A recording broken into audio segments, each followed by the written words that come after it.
പന്തിരുകുലം കേട്ടിട്ടില്ലേ? വരരുചിയുടെയും പഞ്ചമിയുടെയും അവരുടെ 12 മക്കളുടെയും കഥ. വിക്രമാദിത്യ മഹാരാജാവിൻ്റെ സദസ്സിലെ പണ്ഡിതശ്രേഷ്ഠനായിരുന്നു വരരുചി. ഒരിക്കൽ രാജാവ് രാമായണത്തിലെ പ്രസിദ്ധമായ ശ്ലോകം ഏതാണെന്ന് ചോദിക്കുകയും വരരുചിക്ക് പോലും അതിൻ്റെ ഉത്തരം കണ്ടെത്താനാവാതെ വരികയും ചെയ്തു. വരരുചി വല്ലാത്ത വിഷമത്തിലായി.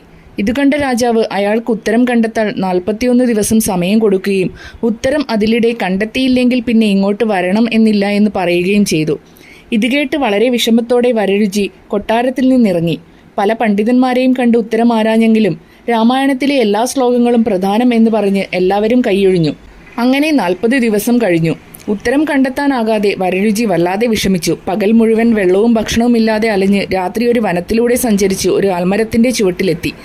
നാളെ ഉത്തരം കിട്ടിയില്ലെങ്കിൽ മരിക്കുന്നതാണ് നല്ലത് എന്ന് അയാൾ ചിന്തിച്ചു. വിശപ്പും ദാഹവും കാരണം മരച്ചുവട്ടിൽ അയാൾ മയങ്ങിപ്പോയി. അതിനു മുന്നേ വനദേവതമാർ തന്നെ രക്ഷിക്കട്ടെ എന്ന് പറഞ്ഞാണ് അയാൾ കിടന്നത്. എന്നാൽ യഥാർത്ഥത്തിൽ ആ ആൽമരം വനദേവതമാരുടെ വാസസ്ഥലം തന്നെ ആയിരുന്നു.